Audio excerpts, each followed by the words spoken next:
Newcastle United, the Magpies, one of the most iconic clubs in English football, officially founded in 1892, or was it? You see, like everything about our club, our story isn't as straightforward as it seems. The roots of Newcastle United go deeper and are even more fascinating than most fans realise. So grab a cuppa or a pint and let's journey back through the years to see how it all truly began. I went to bleeding races, 'twas on the 9th of June 1862 on a summer's afternoon. I took the bus to Bamberley's and she was... Welcome to Bert's Black and White Army. I'm a passionate fan like you, here to dive into the real story behind our beloved club. If you're anything like me, you've probably found yourself scratching your head over the years, wondering about the club's true history. Ever been in one of those debates with your mates about how it actually all started? Actually, that sounds just like a conversation I had last week. Mate, Newcastle was founded in 1881, no questions asked. Nah, it's always been 1892, check the shirt. Exactly, check the shirt. But what about Stanley FC in Newcastle East End? What about them? Why celebrate 1892 then? See what I mean? Even us fans get confused. So what do you reckon is the club's true founding year? Drop it in the comments below and let's settle this once and for all. So where does all the confusion come from? In my opinion, a lot of it comes from the club itself. Back in 1992, the club celebrated its 100th year, marking 100 years since moving to St James's Park and becoming Newcastle United. Suddenly, everywhere you looked, there was 1892 merchandise. Scarves, mugs, shirts, even an official members club named after the year. Then, in 2006, things took a turn. The club celebrated 125 years since 1881, launching a line of East End shirts in red and blue, a nod to our roots. But wait, there's more.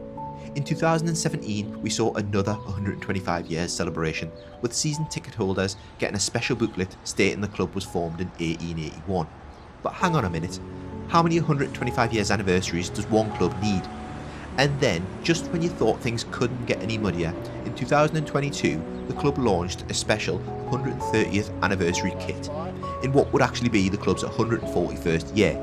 So clear as mud, Newcastle, clear as mud. I'm not saying 1892 doesn't matter, it's a key part of Newcastle United's history, but it wasn't the true beginning. If you dig a little bit deeper, the truth is out there, hidden in the history books and confirmed by the club's own historian Paul Giuano, who's written extensively about the 1881 formation in books, articles and matchday programmes. For me, it boils down to three important years in our club's history. 1881, the creation of Stanley Football Club in Byker. 1882, Stanley FC becomes Newcastle East End. And in 1892, Newcastle East End moves to St James's Park and becomes Newcastle United as we know it today. It's 1881 and Newcastle is buzzing, a powerhouse of industry in the glorious northeast of England. Back then, it wasn't even a city yet. That would come in 1882, but the town was thriving, with shipbuilding and heavy industry. The River Tyne was alive, packed with activity, workers, ships, and the air was thick with the scent of coal. The sounds of hammers rang out from the shipyards. It was during this industrial boom in November 1881 that a group of lads from Stanley Cricket Club in Byker were looking for something to do during the cricket off-season. Winters were harsh up here, and their beloved cricket was on hold. They needed something to keep their spirits high and the competition going. Football was growing in popularity across England. Leading the charge was a 19-year-old named William Coulson, who'd go on to captain the team. Alongside him was William Findlay and Joseph Simpson, both just as keen to bring football to Byker. These three were pivotal in creating what would eventually become the club we know and love today. On November 24th, 1881, in the back room of a Mr. Thomas Allen's confectionery on Shields Road, Byker, they decided to form a football club. And just like that, Stanley Football Club was born. Named after Stanley Street and their beloved cricket club, they were ready to make history. Only 2 days later, on November 26th, 1881, Stanley FC played their first match, just across the road from Stanley Street. Despite the cold November air and a pitch that was more mud than grass, Coulson captained the squad to a 5-0 victory against Elsick Leatherwork Reserves. But here's the twist, their time at Stanley Street didn't last long, and the reason might surprise you. With Stanley Football Club now formed and playing on fields near Stanley Street in Byker, which by the way no longer exists, but it was close to where St Peter's Social Club stands in Byker today. They were eager to make their mark. In August 1882 they took a big step forward by affiliating with Northumberland and Durham FA, and then in October they changed their name to Newcastle East End, mainly to avoid confusion with other teams named Stanley playing out of County Durham at the time. The name change marked a new chapter. This wasn't just a casual team anymore, they were building a proper football club with a loyal following and ambitions that match. The next steps were clear, they needed better facilities. Those rough pitches at Stanley Street just weren't cutting it. Great for a friendly kickabout, not so much for a club that wanted to attract bigger crowds and play in more serious matches. They needed a proper home. They started at Stanley Street, then moved to Byker Vicarage, after that Communion Road, right on the edge of what is now the Byker Wall. But none of these lasted. Maybe the pitches were too small, maybe the facilities couldn't handle the growing numbers of fans. Got any theories? Drop it in the comments below, I'd love to hear them. Next up was Priory Green, near Brinkburn Street today. Open playing fields at the time, but again, just a brief stop. It's fascinating and a little frustrating to trace these locations. The Newcastle of the 1880s was a different world. Streets don't align like they do now, and much of the city was open land and fields. But finally, in 1882, they found a real home. Heaton Junction, just off of Chillingham Road. This was it, a stable base to grow from. They won their first match here too, beating Hampstead Rangers 1-0 on October 7th, 1882. Over the next decade, Heaton Junction became East End's fortress. The ground evolved into a 10,000 capacity venue, featuring a terrace, a pavilion, a stand, and even a press box. So not bad for a club in the 1880s. It showed ambition and it truly paid off. They become founding members of the Northern League, entering the FA Cup, they won silverware, and they built a passionate fan base along the way. They also had standout players, none more so than Alec White. A Scottish-born, Byker-raised midfielder, White was a goal-scoring machine, a local legend. He once scored 9 goals in a single match and led East End to a historic treble in 1889, also playing in a 19-0 demolition of Point Pleasant in 1887. With a solid foundation at Heaton Junction and stars like Alec White leading the way, East End were thriving. But what came next? Well, that's where things get even more interesting. Whilst East End were building their identity, a similar story unfolded on the other side of Newcastle. In August 1882, West End Cricket Club caught the footballing bug and formed Newcastle West End. Their early games were played on a cricket pitch at Townmoor, but as ambitions grew, so did the need for a proper ground. In 1885, they moved to a site just off of Great North Road. A year later, in May 1886, they settled at St James's Park. Now, it wasn't quite the cathedral on the hill we know it today, but it was starting to take shape. With West End's arrival, Newcastle became a two-club city. Just like that, a fierce rivalry was born. In those early days, West End were top dog. They were the premium club in the city, and East End, they didn't like it one bit.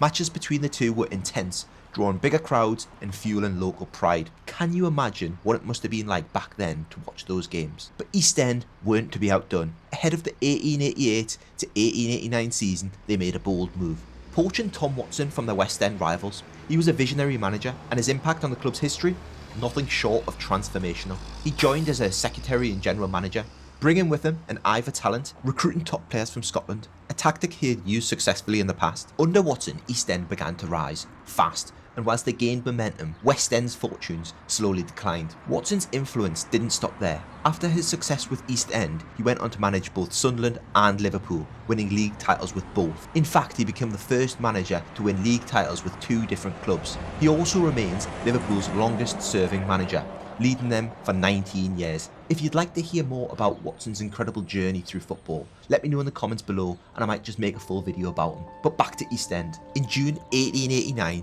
the club made a bold leap forward. They turned professional. A huge step for a local side and a clear sign of their ambitions. By early 1890, they become a limited company, issuing 2,000 shares at 10 shillings apiece, about 50 pence in today's money.